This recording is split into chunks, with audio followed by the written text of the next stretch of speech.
Toddler Test Kitchen.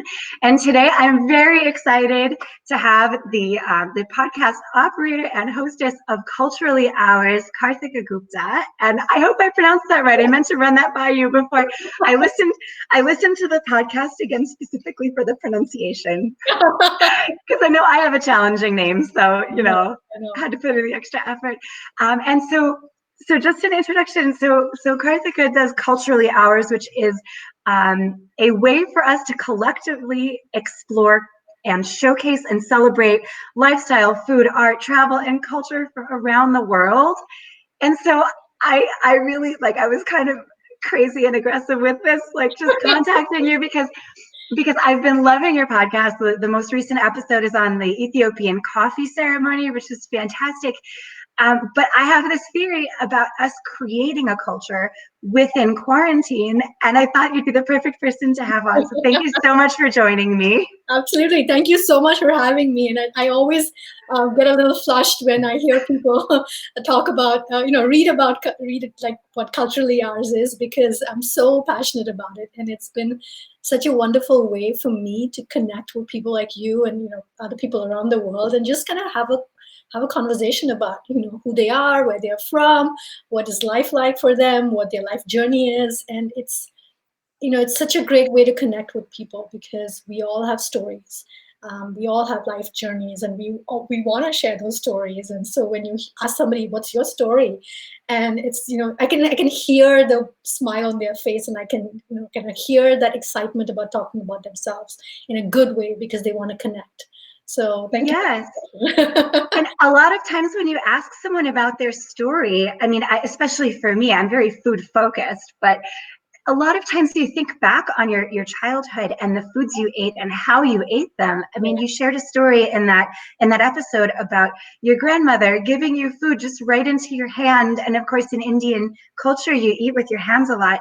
And so it was just a way for you to relate with your siblings, your cousins, your grandmother. And what a beautiful way to remember your childhood. And it brings back that comforting feeling. And while we're all stuck in isolation right now, that's what we need, is that connection and that comfort. Oh, for sure. And I'm from India. I'm 8,000 miles away from everything that I've known and loved and the people. And I don't have my grandmother anymore. I don't have my mom anymore. But when I kind of think about those stories, it just brings such a smile to my face. And it's like, okay, my life has been good. I have these wonderful memories, and as kids, that was our one day to kind of sit down and just interact with each other. We would crack jokes, we would make fun, we would eat food, and it was just a very bonding experience that I wouldn't trade it for the world now. And, when I sit down with my kids, sometimes I still do that. I mix up the food and I feed it to them, and it's just a way for me to connect with my past, right? Yeah, I think it's so amazing how we can pass our culture to our kids through food. Yeah. And I've been a huge advocate of that. But I think it's so interesting what's going on right now because people are feeling isolated. And so sometimes you can't make those comforting foods because the ingredients aren't available, or you don't have access to the recipe, or you don't have time, or what have you. So what I'm finding is people are creating a culture. And so I looked up the definition of culture just to really, be a cliche. And so the definition of culture is arts and other manifestations of human intellectual achievement regarded collectively. And that's what we're doing. We're using social media in order to create a work of art, of culinary art that's added to collectively and enjoyed collectively. And so people are in their own spaces and sheltering in their own places for safety, but enjoying the same recipes with each other. Yeah. And I think this is just fascinating. Up until now, we've had a whole run on Pinterest fails, where people try to make something and they post how they failed. And now, much more often, you're seeing, hey, I'd like to create this recipe. Does anyone have tips?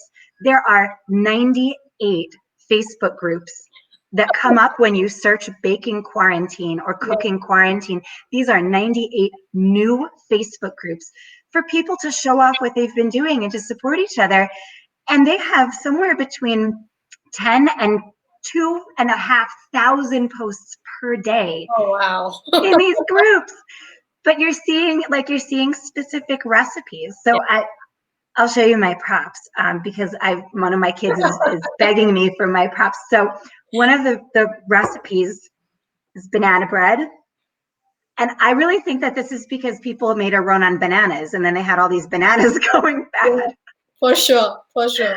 Yeah. And another one is the Dalgona whipped coffee, which I'm saying, so this is the traditional with on top of milk, but I'm going to like mix it into chia pudding. Yeah, why not? Yeah. You brought up such an interesting point where, people, it's not about trying something and failing. Now it's about trying, just trying. Because if there's any way that I can connect with even one other person, even if it's through social media or if it's online, I want to take that chance because I'm isolated, I'm alone, even if I have family around. Because in an average, for an average person, they connect with at least 3 to 4 people a day. And I'm talking about face-to-face interaction. Mm-hmm. So now you've taken all of that away, and it's damaging to the psyche in a way, right? I mean, even if I'm a stay-at-home mom and I'm the only people I kind of have in my family are my kids, but I still go to the grocery store. I interact with the store clerk. I'm speaking to the person in line in front of me or behind me. I go to the post office. There's an interaction. Suddenly, all of that has stopped. Mm-hmm. How can we, as humans who thrive on connection, who thrive on social interaction, suddenly take a step back and say, oh, I'm going to do social distancing and I'm not going to talk with anybody? It doesn't work like that. Those emotions come out sooner or later. And what a great way to connect with people around the world.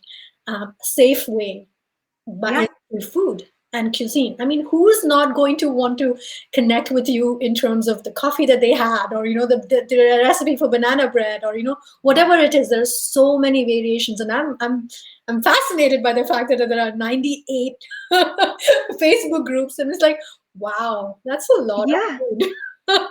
It is, and so I'm going to take this a step further. So right now, like you and I are connecting. We are seeing each other. Mm-hmm. We're talking. Anyone who's watching or listening is connecting on that level.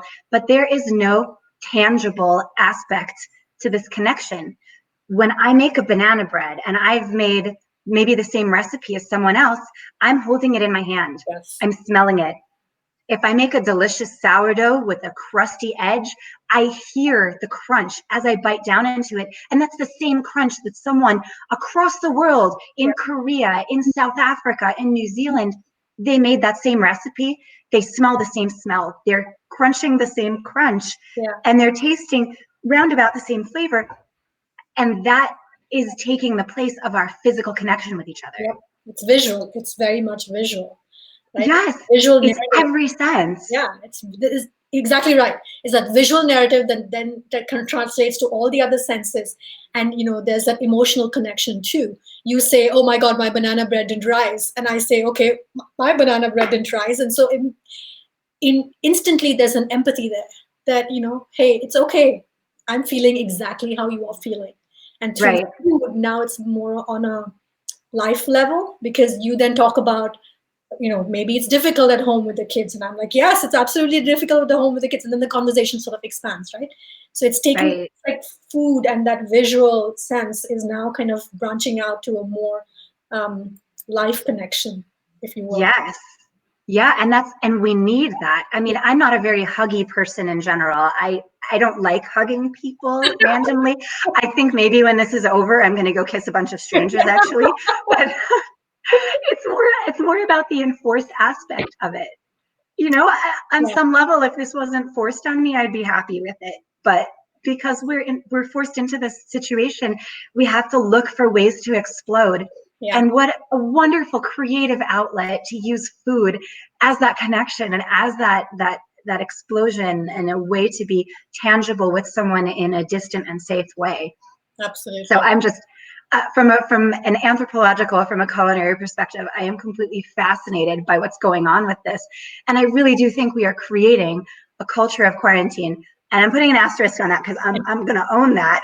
There we go. anyone has to quote me using that. So we also discussed before.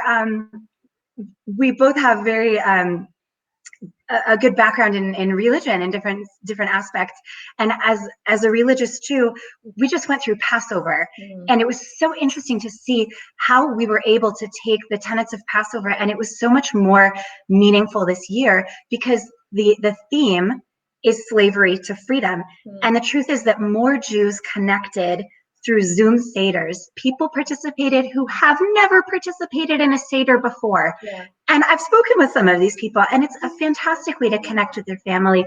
But we have the Christian holidays where I don't know why this hit me. My synagogue is shut, but I live right behind a huge Catholic church, and it really hit me to see the empty church on Easter. That was very sad. But the Christian holidays, they connect. They connect right now through sacrifice and introspection.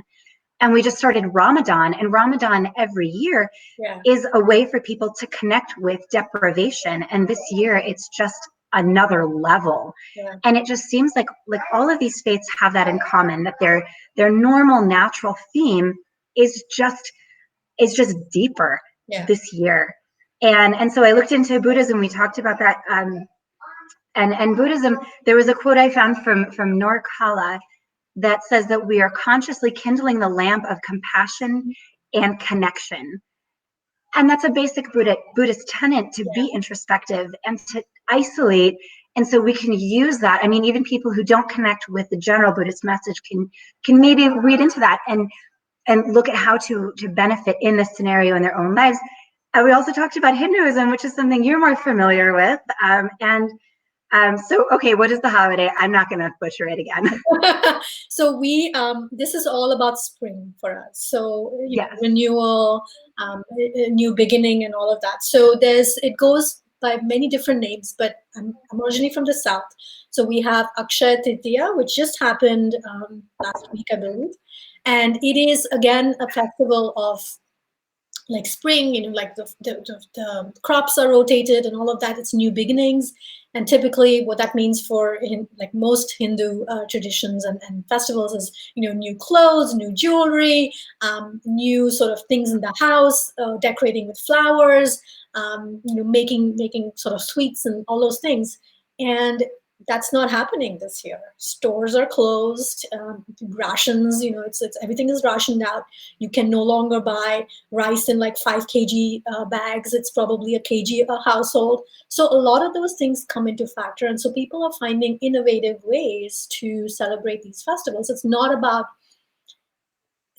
the show. It's not about the pomp and all that external factors. It's more about the internal things. What is the meaning of Akshaya Tritiya? It is starting new. It's having a new beginning. So maybe it's like a new mindset. Maybe it's cleaning out the pantry, donating old clothes, things like that. That people are taking a different meaning to it. And almost every Indian household has a temple, and so prayer is now at home because all the temples are closed.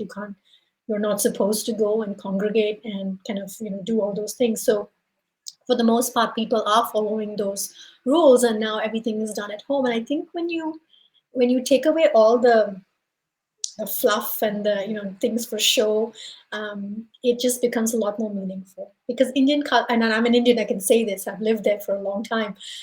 Indian culture is a very societal sort of a culture where everybody is involved in your day-to-day. So when you have a festival, it is very normal for the whole apartment complex to be invited, to engage, to socialize.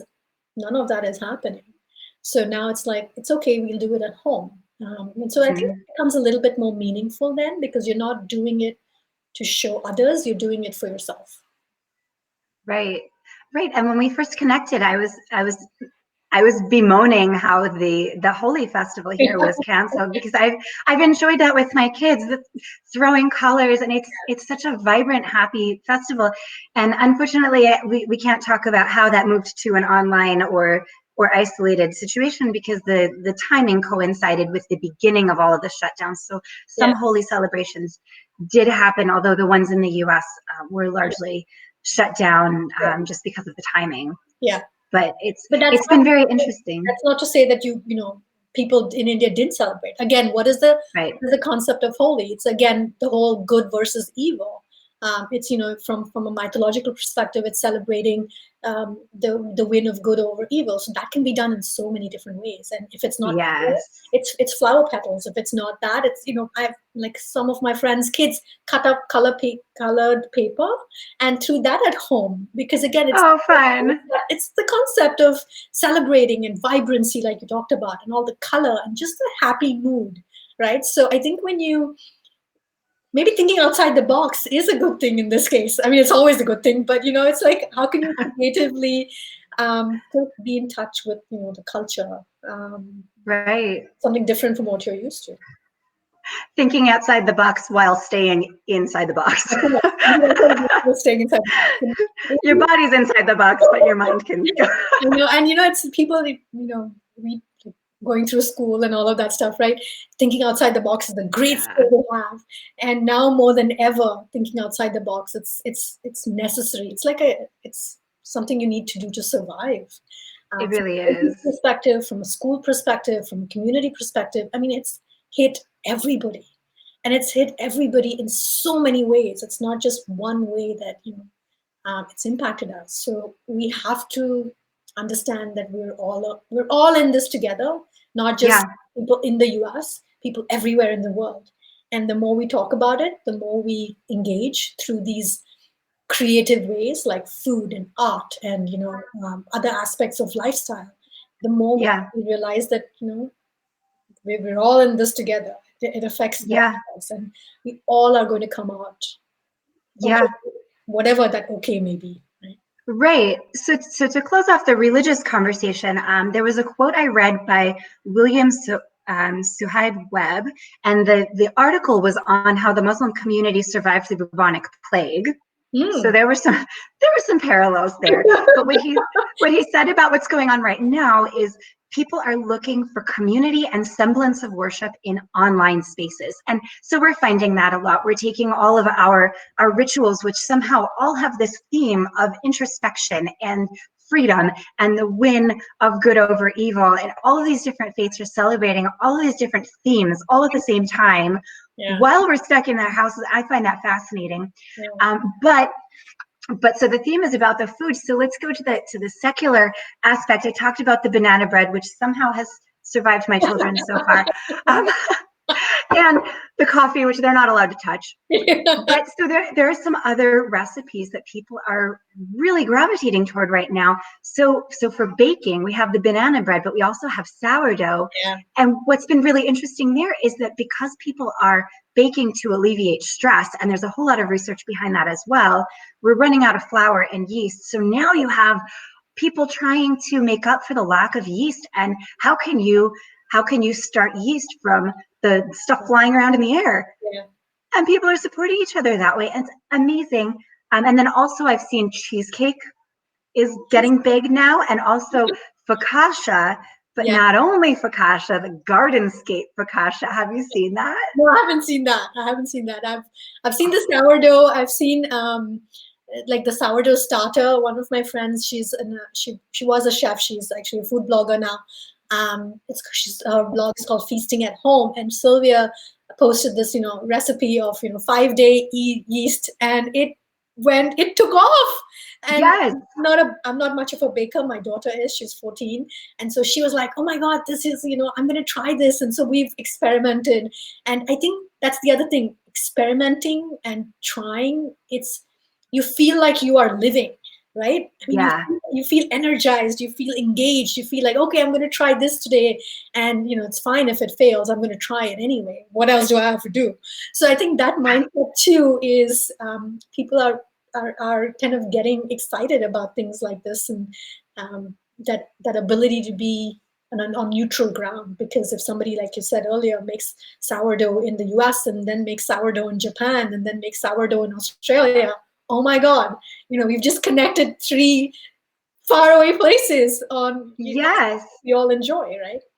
But at the same time, it solves a problem because you have to eat. Yeah. So something I always enjoyed about how I run this class, Toddler Test Kitchen. Of course, it's not going right now, but it's a cooking class for kids ages 2 through 6. And I always love doing recipe development for it because that's dinner. Yeah.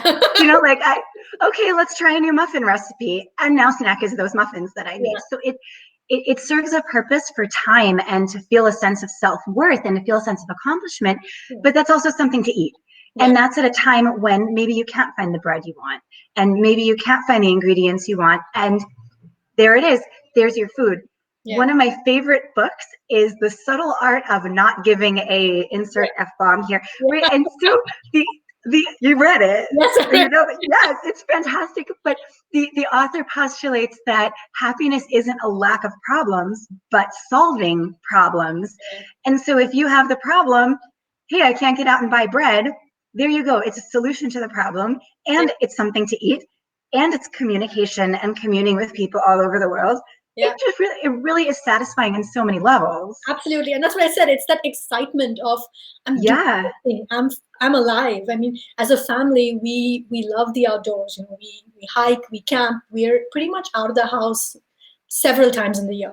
And we had spring break that we were supposed to go to India, and we were supposed to kind of it didn't happen. We can't go to our national park. We can't go to our state parks. So my kids, we kind of did this whole through somebody. Again, it was something that somebody was doing as a series on Instagram, and it's called Our Great Indoors, where you kind of take a scene of a place you want to visit or you've been, and you recreate it with things around the house. So fun. It's beautiful and it's so creative. I'm a photographer, so I take the pictures, but my kids set up everything, and we have this whole storyboard. That's an exercise in itself. I mean, they're at home doing schoolwork, and then it's like my daughter's an athlete. She's swims.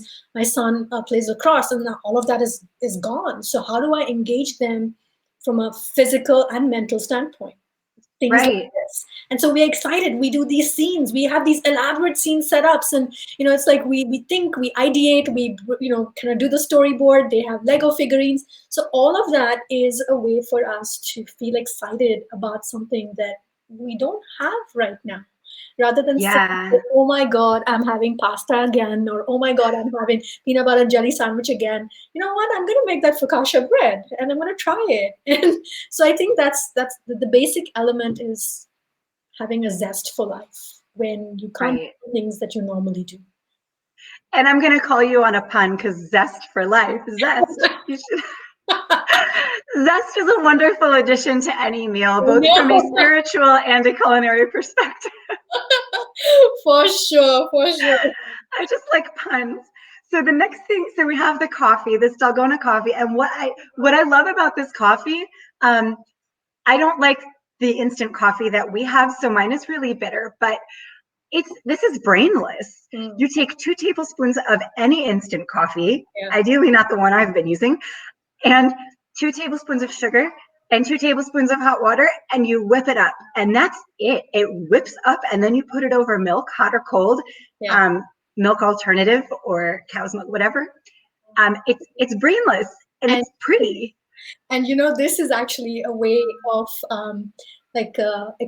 Indian espresso. That's what this is, because that's we don't have. I mean, growing up, we never had espresso machines. I didn't even know what that was. So we would have this. It's called Feta coffee. So what it is it's the same thing. You take instant coffee, you add a couple of drops of water, you add sugar, and you just take a fork or a spoon and you froth it. So it's basically like, you're holding your cup and you're constantly stirring it, and it becomes this exactly the same consistency as the but we would pour hot milk on it, and we would have it as an espresso.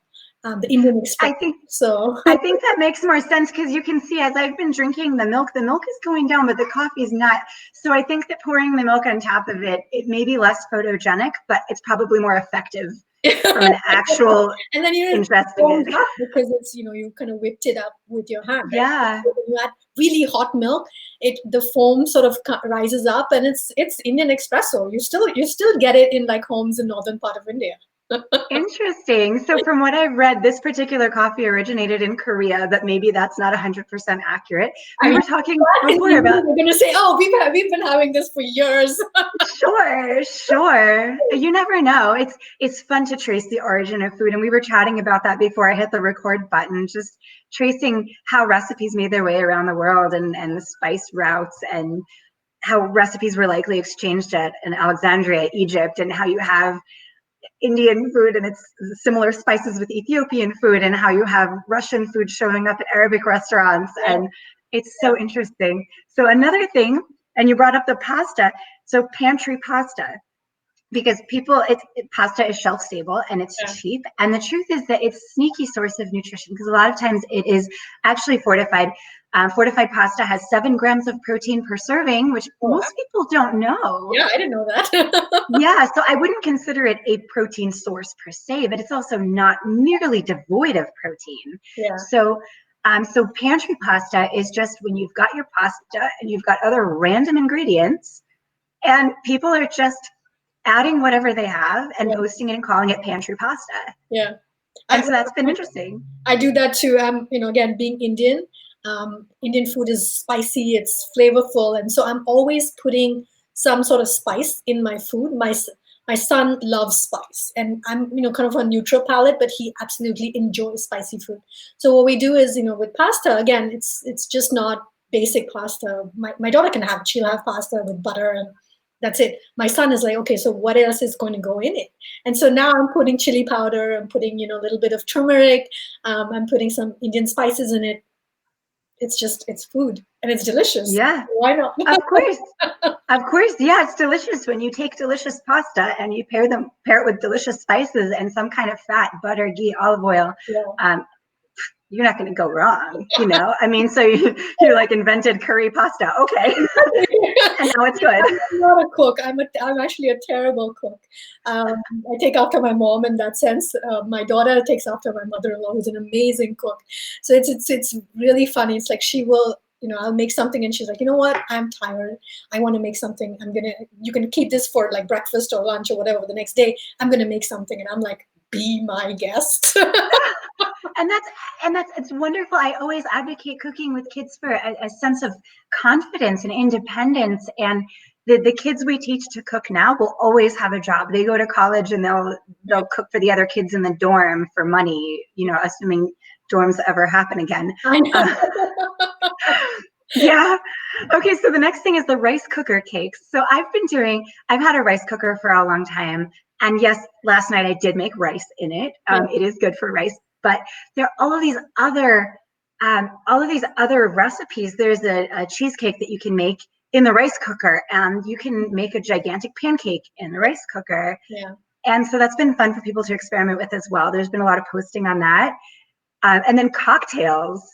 I saw some cocktail contests. I saw a margarita contest run by a dietitian I know. And everyone make a margarita, submit your recipes, and I'm going to make all of them and try them. And this is a fantastic idea. I know. And it's, we've had, so I'm a photographer, and so I belong to a lot of like photographer groups. And, we have teams, and because we can't go out, we can't have any sessions, weddings are canceled. So the photographers are coming up with prompts every day. One day it's, photograph your breakfast. One day it's, make your, cocktail, or come on a Zoom call and let's have a glass of wine. And so it's just, again, it's finding innovative ways to stay connected. I think that's the root of everything, whether you do it through food, whether you do it through cocktails, whether you do it through art, whether you do it like how we are doing through a conversation. It's at the end of the day, it's just about connecting with people. So, yeah. Yes. Yeah. It's all about the connection, and that maybe we didn't appreciate connection before as much as we do now. Yeah. And it'll be interesting to see how the world is after all of this. Oh, yes. Oh, yeah. I mean, even like, when you talk about from a food context, right? I mean, how are restaurants going to be? How is the seating going to be? Is there going to be space? Are servers going to interact with tables like how they did before? Is there going to be bar seating? I mean, it's just all these questions. It's mind-boggling, and there's no real answer to it. because we don't know how long this is going to go. And even Yeah. if even if states open up, even if communities open up, the world opening up is going to be quite something. Not sure what that's going to look like, but don't know. Yeah. It's true. It's really true. I know that I've made different connections than I did before. I've been interacting with people in a different way, and I forgot to mention this part when we were talking about religions. I found a quote from someone who is in the administrative part area of Saint Anthony of Padua in the Woodlands. Mm. Usually, for their religious celebrations around Easter, they expect 1,500 people to come live. They moved it to an online forum and had 3,000 people participating in the service. Wow. So that is twice as many people who are finding that connection by taking it to an online forum. And it's really amazing to just see how people have adapted and how we have identified our needs and pursued whatever we need to fulfill that need for connection in a time of isolation. Yeah. And you brought up a very interesting point, and faith is something that we all sort of gravitate towards at some point. And whether you believe in God or whatever, that's not the point of this. Just the fact that there is that element of faith, that we will get through this, or that I'm having a hard time, I don't know how to get through this. So I'm not surprised that more people are gravitating towards things that they normally wouldn't do, because maybe they were too busy, maybe life was good, and so there was no need to kind of question anything. It's just interesting that when you are faced with a difficult situation, you start believing that there's a greater power to play, and however that will play out. I mean, I'm Indian, I'm very Right. so for me, it's it's a very natural progression to now pray more, to give more thought to it.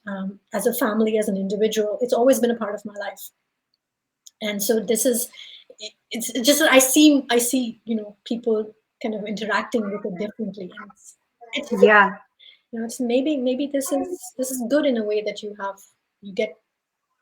believe more. Right. Right. And for those who don't resonate with that, so your current higher power is sourdough, and that's it's delicious. Absolutely. I mean, I've personally always gravitated toward faith and food, and perhaps the combination is really what sustains me.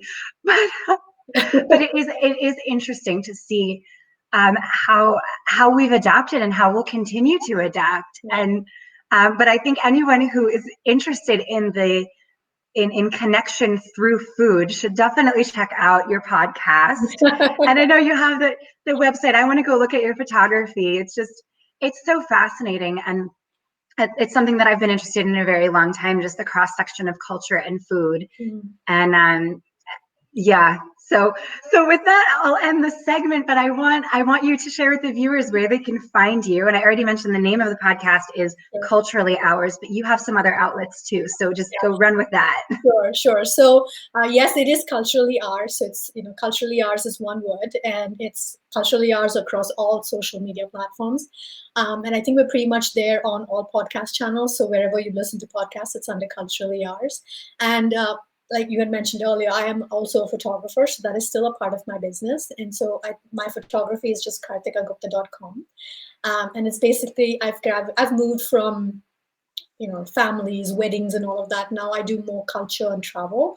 Again, it sort of fits very well with what my focus with Culturally Ours is. That curiosity about people and lifestyles and culture and food and art and travel. So it's something that I found a couple of years ago through Culturally Ours, and I always when I think back, I'm like, why did I not do this earlier? But hey, better late than never, because it truly gave me a way to find find that connection. I mean, I've lived in India for the first half of my life, and I now live here in the States. So India and here, they're big parts of my life, and I can't imagine life one without the other. And so culturally ours is, for me personally, a way to connect back to my roots and kind of get to hear those stories and those narratives and connect with those people. But then it's sort of morphed into this global thing where I've spoken to people all over the world, and they've shared their food narratives, they've shared their cultural narratives, they've shared art, they've shared their favorite travel places. So it's such a beautiful way to connect through narrative and through stories, because there's some commonality. When you talk about sourdough and I talk about sourdough, there is that connection with the food, like we've talked about for the past 20 odd minutes. There is that feeling, that camaraderie, that hey, I know what she's talking about, and so I know her, and so I can connect with her and I can relate with her, and suddenly our lives are connected, are intertwined now. So even that little fleeting moment, I think it's just so worth it. So thank you for having me. Thank you for letting me ramble on. No, I think it's fascinating. And honestly, your projects that you have going are like retirement goals for me. When my kids are up and out of the house, I would love to travel the world and explore cultures and do photography and speak on food and faith. And okay. And now we can connect through daydreaming. Yes, and that's it's good to have those daydreams. It's good to have those dreams, because then you feel alive. You feel like every day you can achieve something. And I started this 2 years ago, but the idea was for much longer, and it took me a long time to kind of take that from my head and put it in paper and actually visualize it. I'm a very visual person, so for me it had to look like how I wanted it to look. And so that took a while as well, but I'm really glad. And it's not to sound boastful or bragging or whatever. I think this medium has given me such a gift to meet people and to get out of my own shell and ask those questions on, so what was your life like? What foods did you have? How many, who are all in your family? What was your childhood like? Those are not weird questions anymore. Those are genuine questions, because I really want to know. Because if I can understand your story, that means I know you a little bit. And I know I want to know as many people as I can. It's a big, beautiful world out there. Why not? Yeah. Wow. Well, that's a beautiful note to end on. Thank you so much for joining me, and everyone should go find Karthika. And well, I usually say now, if you're in the Phoenix area, join me for Toddler Test Kitchen. And if you are listening, just go check out toddlertestkitchen.net for any dates that will be coming up as soon as it's safe. But in the meantime, keep cooking, cook with your kids, cook with each other, post it on Facebook. I want to see it. Yep. Tag me. Things, feel alive. Yes. Fails, it's okay. You get excited about life. Get excited about food. So. Yes, exactly. Oh, and now I guess it's lunchtime. I'm hearing from my little kids. Thank you so so much.